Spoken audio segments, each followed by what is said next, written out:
La première question, c'était de savoir est-ce qu'il reste des traces des paraboles aujourd'hui dans notre société. Et une qui paraît la plus évidente, eh bien, je ne sais pas si en France c'est la même chose, mais en Suisse, tous ceux qui ont un permis de conduire aujourd'hui doivent faire un cours de samaritain. Et le samaritain, vous pensez bien que ce n'est pas quelque chose qui vient du peuple de Samarie, c'est bien quelque chose qui vient de cette parabole du Christ, la parabole du samaritain.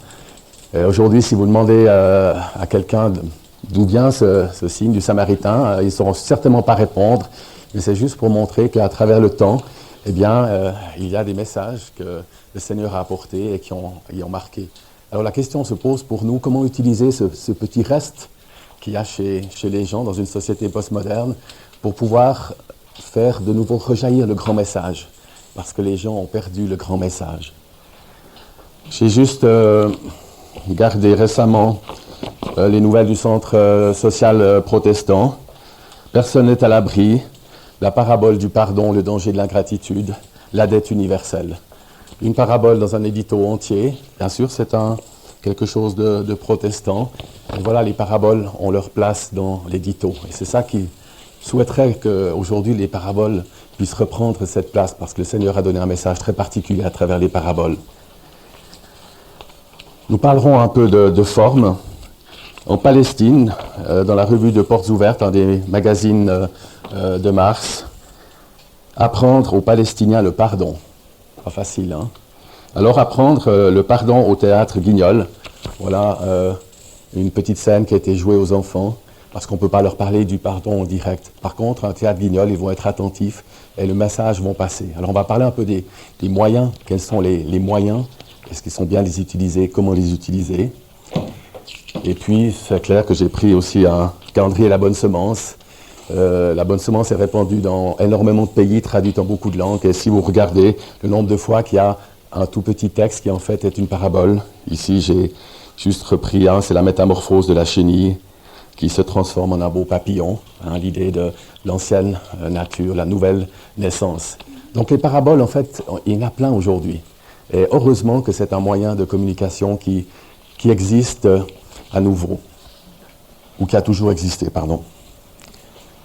Alors oui, il y a juste mon nom ici, peut-être que quelques-uns ne me connaissent pas.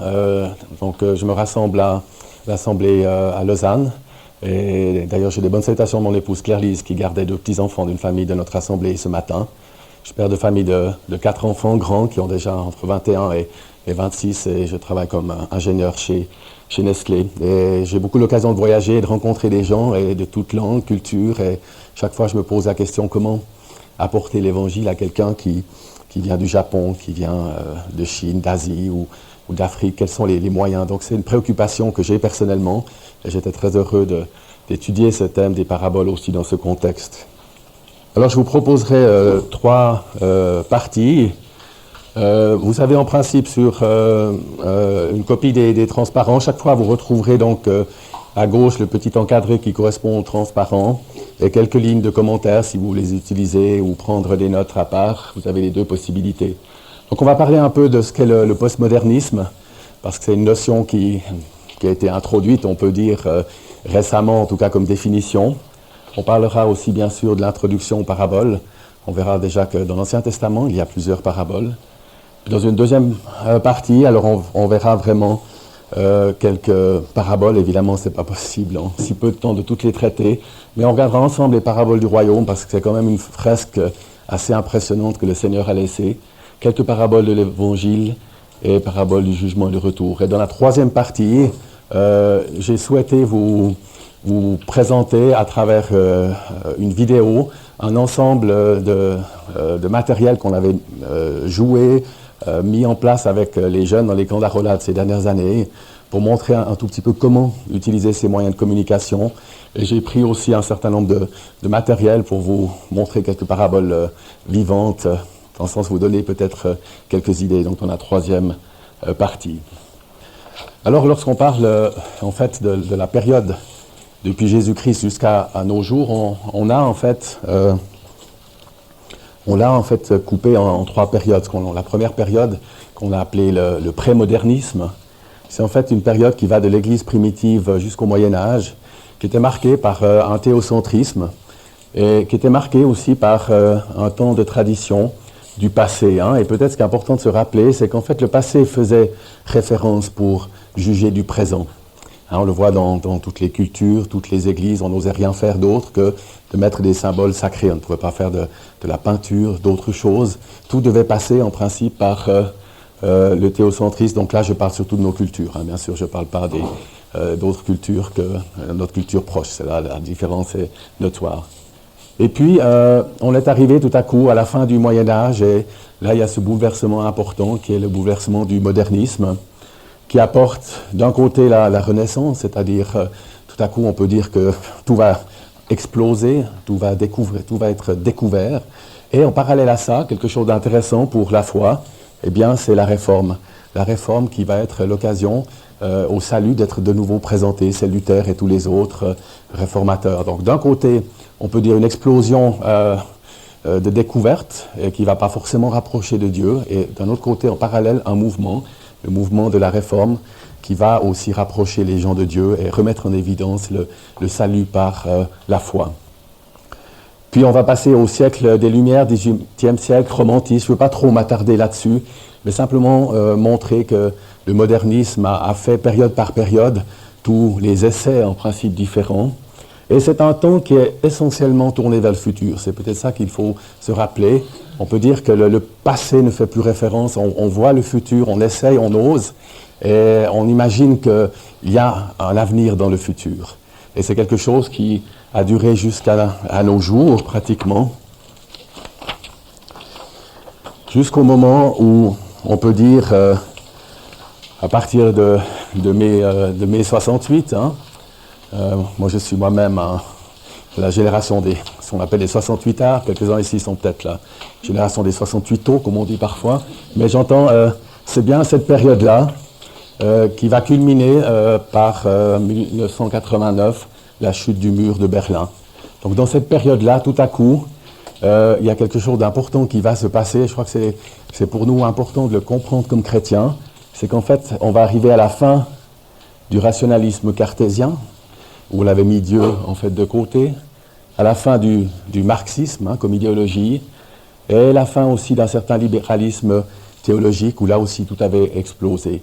Et en fait, ce qui s'est passé, c'est que tout à coup, les gens se sont rendus compte qu'après 3-4 siècles tournés vers le futur, les choses n'avaient pas changé. Rien ne s'était vraiment amélioré. Et on rentre dans une période où on a une désillusion, la science. La science promettait monts et merveilles, mais en fait, elle n'a pas tenu vraiment ses promesses. On nous avait promis un progrès technologique.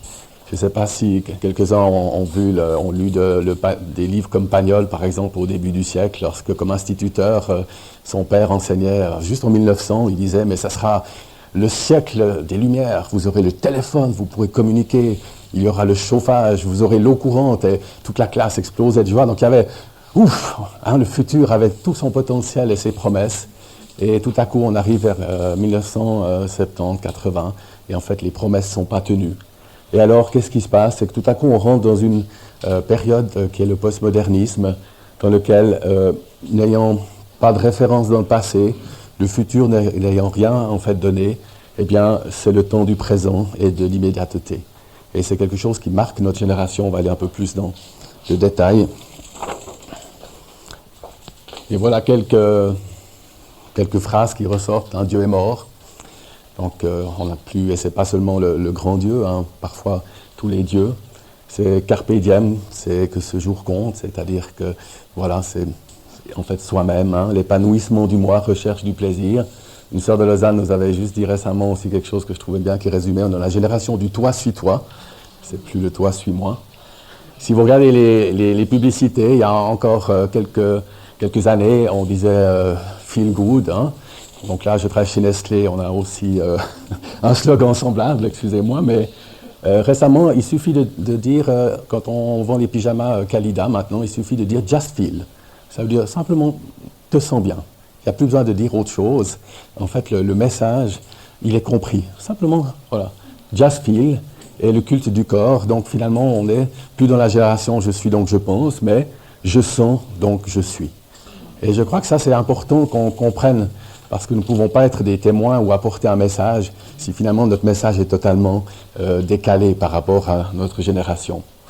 Du point de vue spirituel, on peut dire que c'est la génération du do-it-yourself. Hein. On va faire ses commissions. Tiens, il y a un petit peu de bouddhisme, un petit peu de New Age, un petit peu de christianisme, il y a comme 2-3 choses de l'amour qui sont pas mal. Et puis on fait un mélange de tout ça, on fait son puzzle, et voilà en fait ce qui est accommodé. Au niveau de l'autorité est remise en question. Et en fait, on peut dire que c'est un repli de l'individu sur soi-même, un individu qui va essayer en fait de s'éclater, mais qui ne va plus tenir compte du contexte extérieur. L'autre chose qui est aussi très important, c'est en fait ce qu'on a appelé, et ça c'est peut-être plus les personnes qui se sont intéressées au postmodernisme comme Kuhn. Je ne sais pas si vous avez eu l'occasion de présenter ce livre, Les défis de la postmodernité, ou bien vous l'aviez dans votre collection. Oui. Voilà, Kuhn a essayé, disons, de rassembler un certain nombre de documents sur la postmodernité. Et en février, j'ai eu l'occasion de faire un cours séminaire à l'Institut biblique d'Emmaüs pendant une journée et demie par David Brown. Et David Brown est un pasteur français qui est fondateur d'église et qui a écrit 2 livres aussi, Une église pour aujourd'hui et Passerelle, où il essaie de montrer en fait comment rétablir ce grand message. Et évidemment, comme les gens ont perdu ce qu'on appelle du grec méta-grand, ce méta-récit ou méta-narratif, je vais revenir souvent sur ce mot, finalement, comment est-ce qu'ils peuvent croire, hein? Paul disait dans les Romains, comment croiront-ils s'ils n'ont pas entendu, ou sinon que quelques petites bribes du message. Donc, comme le message a été rejeté, eh bien, il y a le rejet du méta-récit, et non plus de grands projets qui mobilisent. Donc, si le christianisme n'est pas présenté comme un projet de vie non plus, les gens ne vont pas acheter un. Il y a une désillusion de la société post-chrétienne, donc dans la communauté spirituelle et aussi dans des valeurs telles que la famille. Donc on est dans une période à risque, on peut dire, et la question quel message chrétien nous pouvons apporter. Alors, c'est clair, vous pourriez dire que c'est une vision relativement négative, mais je crois qu'il faut qu'on tourne rapidement à ce qui est positif, c'est que le postmodernisme nous offre toute une série de chances. Et ces chances sont en particulier, il y a une soif de spiritualité chez les gens. Et il faut se poser la question comment remplir ce vide. Il y a surtout une soif d'amitié. Les gens se sentent seuls, ils ont besoin d'amitié. Et alors, comment rentrer en amitié avec les personnes, comment parler leur langage aussi. Et il y a aussi, c'est à la fois une chance, mais c'est aussi à la fois un défi. C'est que ici, vous avez tous une Bible. Hein. Il y a 10 ans, il n'y avait rien dans cette partie-là. Vous voyez que la partie-là commence à prendre un peu plus de place, hein, le matériel de Jean-Luc. Et peut-être dans 10 ans, on ne le souhaite pas, mais il ne se passera plus rien là. Mais c'est un peu l'évolution de notre société. Est-ce que les gens, est-ce qu'on peut encore donner une Bible? Est-ce que les jeunes lisent encore? Les enquêtes montrent que les jeunes ne lisent plus. Alors peut-être qu'il faut de l'imagination, peut-être qu'il faut une Bible en BD, peut-être qu'il faut un film comme Jésus, peut-être qu'il faut d'autres moyens. Mais je veux dire, ce sont des chances qui sont devant nous. Je ne crois pas que c'est une génération qui est fermée. Il y a une soif, il y a des vides à remplir, mais le problème des moyens existe. Alors une des choses aussi qui m'a beaucoup frappé récemment, c'est que finalement, on est peut-être dans une période assez extraordinaire par rapport au contenu en fait, du message biblique, et en particulier toutes les épîtres du Nouveau Testament. Parce que entre l'an 2000 et l'an 2000, il y a beaucoup de similitudes. On se trouve dans une période, si on regarde les épîtres, on voyait que beaucoup de situations étaient relativement semblables à aujourd'hui. Et il me semble que la Bible a peut-être retrouvé une actualité qu'elle n'avait peut-être pas il y a 100 ans, parce que la vie était plus régulière, plus normale. Aujourd'hui, comme tout a explosé, on se retrouve un peu dans la société explosée de l'époque. J'aimerais simplement mentionner encore que, eh bien, c'est vrai, nous devons essayer de pouvoir ramener le message de toi, suis-toi, à toi, suis-moi. Mais ce n'est pas quelque chose qui est facile, parce que même dans l'Église, dans une assemblée, nous vivons 3-4 générations ensemble. Et si nous regardons comment nous avons été imprégnés, on peut dire, par un modèle d'éducation, on peut dire ici que la génération de mes parents ont plutôt été imprimés par une génération du devoir. C'était important de faire c'était important de faire les choses parce qu'on devait le faire. Ma génération, eh bien, c'est plutôt la génération, en principe, du faire. Hein. C'est les activités. Avec ma femme, on s'était donné une année sabbatique, mais vous voyez, je suis quand même là. Mais des fois, là, voilà, se freiner un peu. Et mes enfants, eh bien, ils sont dans la génération impressionnée par ce postmodernisme, la génération du être. Et alors, des fois, lorsque nous cohabitons tous ensemble, eh bien, il faut que ces visions, finalement, cette influence du siècle, elle est là. Même si la Bible dit ne pas se conformer au présent siècle, il y a une influence dans la vision des choses et nous vivons, en principe, tous ensemble. Et alors, pour continuer ces défis, eh bien, je crois qu'il y a, en principe, deux versets qui sont importants. Peut-être je proposerais juste que ma voix soit économisée, que quelqu'un puisse faire les lectures. C'est toi, André, qui le fait, ou bien si tu pouvais lire Romains 12, versets 1 à 2. Romains 12, versets 1 à 2. Je vous exhorte donc, frères, par les compassions de Dieu, à présenter vos corps en sacrifice vivant, saint, agréable à Dieu, ce qui est votre service intelligent. Et ne vous conformez pas à ce siècle, mais soyez transformés par le renouvellement de votre entendement, pour que vous discerniez quelle est la volonté de Dieu, bonne et agréable et parfaite. Et 1 Corinthiens 9, 19 à la fin du chapitre, s'il te plaît. 1 Corinthiens 9, verset 19.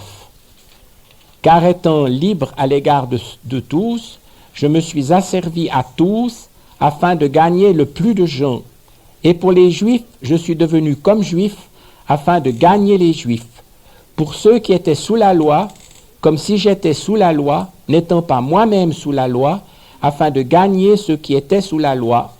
Pour ceux qui étaient sans loi, comme si j'étais sans loi, non que je sois sans loi quant à Dieu, mais je suis justement soumis à Christ, afin de gagner ceux qui étaient sans loi. Je suis devenu pour les faibles comme faible, afin de gagner les faibles. Je suis devenu toute chose pour tous, afin que de toute manière j'en sauve quelques-uns.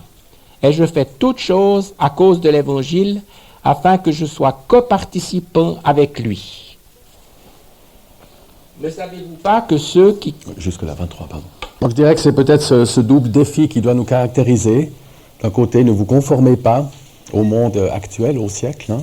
Offrir son corps en sacrifice vivant pour être à disposition pour le Seigneur. Et d'un autre côté, aussi se faire tout à tous. Et c'est deux choses qui ne sont pas forcément faciles à vivre lorsqu'on est confronté à des collègues, des camarades, des voisins, au niveau du comportement. J'aimerais aussi juste mentionner un exemple. Paul, lorsqu'il est arrivé à Athènes, il a vu tous les dieux qui étaient le long de la montée et l'aéropage, et puis tout à coup il est tombé sur le Dieu inconnu. Et Paul, qui connaissait la culture de l'époque, eh bien, il a su utiliser cette idée du Dieu inconnu. Le Dieu inconnu, c'est celui, et il va faire une description, en fait, du vrai Dieu. Donc, il a su, à cette époque-là, rattacher déjà un élément qui était là, un Dieu inconnu, et utiliser cet élément-là pour pouvoir apporter l'Évangile. Encore réceptif au témoignage personnel, un Paul devant Festus, il s'est dit, c'est l'occasion de ma vie, je suis devant un roi, et vous pourrez relire ce récit. Et à la fin, il est même tellement impressionné que Festus lui dit, mais est-ce que tu vas me convaincre finalement? Donc, bâtir des passerelles. Mais certainement, nous sommes dans une période de vie où la parole, nous n'avons pas le temps, ce n'est pas le but de la journée, mais essayez de réfléchir une fois aux similitudes qu'il y a entre l'an 0 et l'an 2000. Lorsque Paul s'adressait aux Corinthiens, au chapitre 6, dans au rapport avec la sexualité, eh bien, les gens, peut-être même de Corinthe, allaient encore offrir des sacrifices, et il y avait ces prostituées sacrées qui étaient là. Et Paul va leur dire, non, mais votre corps, il est pour Christ, il est le temple du Saint-Esprit. Donc, beaucoup de similitudes. Similitudes au niveau du paysage de tous les dieux, un amalgame de religion, une vie qui demandait beaucoup d'adaptation pour amener à l'évangile, à la sainteté dans le corps. Donc beaucoup de choses qui finalement, on peut dire, nous peuvent faire dire aujourd'hui que le message de la Bible n'a jamais été autant actuel. Et finalement, les épîtres sont certainement un message qu'on peut pratiquement prendre à la lettre. Bon, on pouvait le prendre bien sûr à la lettre à une autre époque, mais il me semble qu'il n'a jamais été plus actuel et c'est quelque chose d'important à savoir. Et une dernière chose encore concernant ce postmodernisme, eh bien, la question se retourne vers nous, nos vies individuelles, quel modèle? Qu'est-ce que c'est que ma vie chrétienne collective? Est-ce que nous avons aussi les marques du chrétien, en particulier l'unité, Jean 17, l'amour? Est-ce que mon évangélisation est authentique? Est-ce que je suis le sel de la terre? Est-ce que je suis une lumière pour le monde? Et aussi ce message qui doit rester pour nous extrêmement important, veiller, parce qu'il y a la séduction dans le monde, et aussi avertir. Donc le postmodernisme, juste pour conclure cette première partie, c'est vraiment une période, on peut dire, dans laquelle nous vivons maintenant, qui pourrait nous paraître difficile, mais qui est aussi un défi pour le chrétien, non seulement pour sa manière d'y vivre, mais pour la manière d'y être témoin, mais peut-être une chance unique aussi de pouvoir faire, on peut dire, ressusciter le message biblique qui a été souvent enterré à quelque part. Alors ce qui m'a frappé, c'est de voir que, en fait, dans l'Ancien Testament, puisqu'on passe maintenant à ces paraboles, il y avait déjà un certain nombre de paraboles qui avaient été données, et il me semble peut-être, si là sur les sujets bibliques, quelques-uns ont des commentaires, n'hésitez pas à m'interrompre si je dis quelque chose qui ne serait pas correct, mais il me semble que la première parabole, non.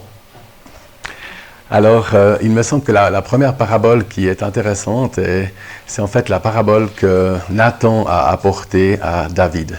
C'est la première fois qu'on voit vraiment une trace d'une parabole, et je crois qu'elle mérite vraiment d'être lue, cette parabole, parce qu'elle nous montre justement tout ce qu'il y a derrière la force, on peut dire, de ce message d'une parabole, un message qui n'aurait jamais été reçu autrement. Donc elle est dans 2 Samuel 12, versets 1 à 7, c'est juste après que David ait commis adultère avec Bathsheba. Alors, 2 Samuel 12, verset 1, « Et l'Éternel envoya Nathan à David, et il vint vers lui et lui dit, « Il y avait 2 hommes dans une ville, l'un riche et l'autre pauvre. Le riche avait du menu et du gros bétail en grande quantité, mais le pauvre n'avait rien du tout qu'une seule petite brebis, qu'il avait achetée et qu'il nourrissait et qui grandissait auprès de lui, et ensemble avec ses fils. Elle mangeait de ses morceaux et buvait de sa coupe, et elle couchait dans son sein, et était pour lui comme une fille. Et un voyageur vint chez l'homme riche, et il évita de prendre de son menu ou de son gros bétail pour en apprêter au voyageur qui était venu chez lui. Et il a pris la brebis de l'homme pauvre, et l'a apprêtée pour l'homme qui était venu vers lui.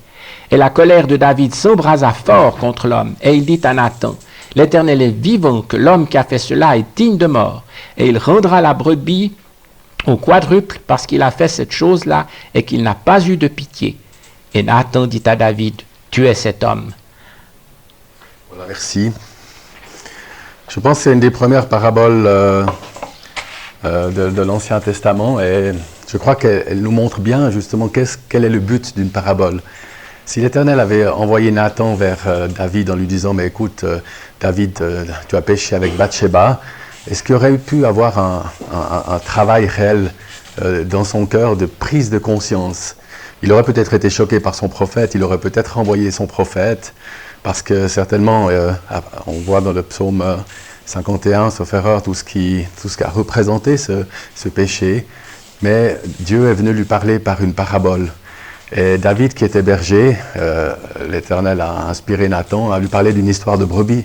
Donc ça, c'est une première chose qui est importante, l'adéquation du message de la parabole. Si on avait à parler à David d'une histoire de pêcheur qui prenait du poisson, bon, il aurait peut-être trouvé intéressant, mais il n'aurait jamais eu cette réaction. Mais lui, qui a été berger, qui sait ce que c'est que la valeur d'une brebis, hein, lorsqu'on lui dit mais que quelqu'un a pris en fait la seule brebis qui était engraissée, eh bien, il va exploser de révolte. Il dit mais c'est scandaleux. Jamais on aurait dû faire ça. Alors Nathan, qu'est-ce qu'il a? En fait, le seul message que Nathan a ajouté, il n'a rien dit d'autre. Tu es cet homme, c'est tout, il est parti. Et c'est ça, c'est extraordinaire. On peut dire cette première parabole, et pour moi c'était une belle découverte de le voir, de dire que finalement, il n'y a pas eu besoin, aucune morale, rien de plus, mais un message clair de Dieu. Et David, avec cette parabole, est mis en fait devant sa responsabilité. Et on voit le résultat, bien, c'est justement tout ce psaume 51 et tout ce développement de la réparation. La deuxième série en fait de paraboles, donc celle-là on peut dire que c'est un peu une parabole qui se trouve comme ceci au milieu de l'Ancien Testament. Il y a par contre un certain nombre d'autres paraboles extrêmement intéressantes. On ne va pas toutes les lire en détail parce que ce serait relativement long. J'ai juste vu ici que j'ai fait une erreur dans le chapitre Ézéchiel couché devant Jérusalem miniature. Il s'agit du chapitre 4, je vous le mentionne juste ici. Mais on va voir que, en fait, Dieu, au moment où il envoie ses prophètes, il va se trouver un peu dans la même situation qu'on est aujourd'hui, c'est-à-dire un peuple qui n'écoute plus. Et on peut dire qu'il aura déjà rabâché combien de fois, on peut dire le message, mais arrêtez d'aller vers les idoles à travers Jérémie, mais revenez. Mais le peuple n'écoute plus, le peuple n'entend plus. Et alors, Dieu va commencer à utiliser, dans un premier temps, des paraboles, hein, comme cette histoire de Ohola qui représente Israël et Oholiba, qui sont deux filles d'une même femme, qui sont des prostituées. Et voilà que Dieu va commencer à utiliser un message choc pour son peuple. Eh bien, vous êtes des prostituées. En fait, Israël, tu t'es prostituée, et puis ta sœur Juda, elle ne fait pas mieux. C'est quand même choc d'entendre ça. Hein? Si quelqu'un un jour se lève dans une de nos assemblées et puis nous sort une parabole comme Ola ou Oholiba, je pense qu'on va être choqué, hein? Ça va être dur. Mais c'est vrai que le peuple est arrivé à un moment où il avait complètement abandonné l'Éternel pour préférer les Baals. Et Dieu, qui est un Dieu jaloux, leur dit, eh bien voilà ce que vous faites. En fait, vous m'avez vraiment abandonné. Alors on peut dire ça, c'est encore des paraboles sous forme de texte. Et même là, le peuple a fermé ses oreilles. Et alors, qu'est-ce que Dieu va faire? Et je crois que c'est aussi quelque chose d'intéressant. Je ne dis pas ça pour justifier la troisième partie que je vous montrerai. Mais qu'est-ce que Dieu va utiliser? Dieu va demander à ses prophètes de faire des jeux de rôle ou de jouer des scènes en réel. Alors, je vous ai mentionné ici l'histoire de Jérémie. Hein. Jérémie doit prendre sa ceinture de lin que les gens portaient. Il doit l'amener à l'Euphrate. Il doit aller la chercher alors qu'elle est gâtée et il se promène dans Jérusalem avec une ceinture qui est gâtée. Et les gens disent, mais c'est quoi, Jérémie? Un prophète bien comme toi, tu as une ceinture qui est toute gâtée par l'eau, le sel, mais qu'est-ce que c'est? Et puis Jérémie leur dit, ben voilà, vous aussi, vous devrez aller en Euphrate, dans la région, parce que vous m'avez abandonné l'Éternel. Donc Dieu va commencer à parler. Il va même instruire son prophète par des leçons de choses ou de vie. Hein. Il va l'envoyer chez le potier. Et puis là, le potier est en train de faire un pot, et voilà que le pot est pas bien. Et alors, qu'est-ce que l'Éternel dit? Bien voilà, le potier, il va enlever la pâte et refaire quelque chose de nouveau. Donc, Dieu va le mettre en fait dans des paraboles, on peut dire, jouées. Et la suivante d'Ézéchiel, j'ai pas pu m'empêcher juste de vous prendre un tout petit peu d'illustration. Imaginez-vous Jérémie en plein Jérusalem. Bon, j'ai mis qu'il était couché, c'est vrai qu'il est couché dans la suite du chapitre, on ne sait pas s'il est couché pour sa démonstration, mais qui est en train de jouer avec sa petite échelle et puis de faire un siège comme ça. Ézéchiel, hein, pardon, j'ai dit peut-être Jérémie.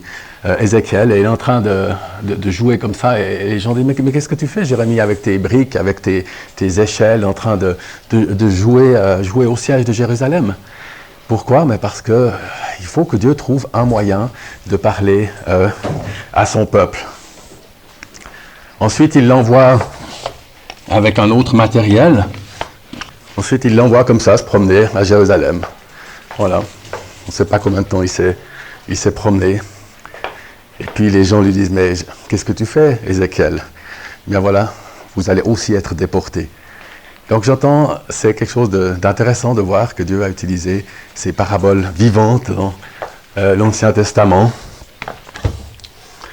Et même certaines ont été, on peut dire, tragiques, puisque finalement, il y a même le décès de sa femme, au chapitre 24 qui est expliqué. Et en fait, Dieu va lui dire, bien, voilà, tu ne pourras pas pleurer celle que tu aimes, comme moi je ne pleurais pas celle que j'aime. Donc il va même, on peut dire, toucher la vie affective de ces prophètes. Et c'est quelque chose qui est pas évident lorsqu'on le voit.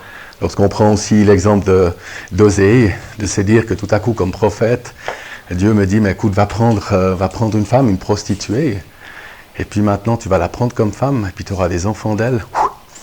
C'est pas difficile, c'est pas facile. Hein? Et en fait, on peut dire que Dieu, pour parler à son peuple, a impliqué ses prophètes, même à travers, on peut dire, plus que des jeux de rôle, les situations de vie.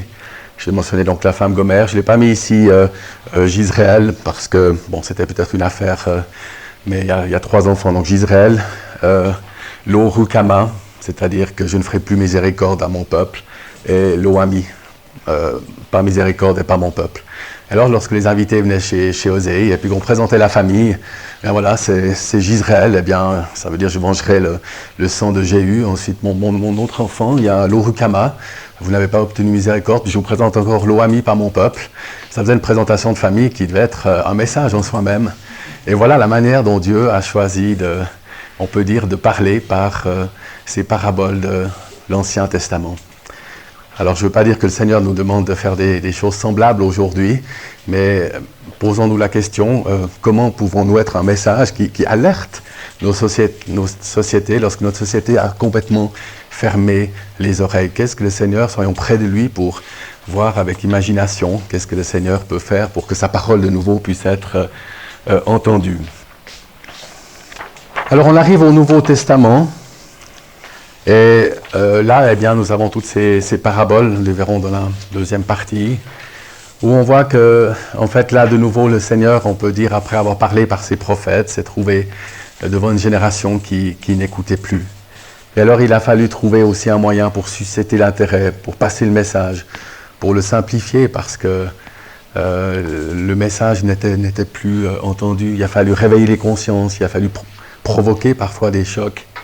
Et puis, le Seigneur a utilisé ce moyen de la mémorisation à travers l'image et la symbolique. Chacune de ces paraboles sont liées à une image de vie qui était connue. Alors, c'est vrai que des fois, pour nous, elles nous présentent quelques difficultés peut-être dans l'interprétation, quelques-unes, parce que c'est vrai, nous ne sommes peut-être pas très familiers avec l'histoire du semeur, avec la manière de préparer un gâteau, avec 3 mesures de farine, avec du levain.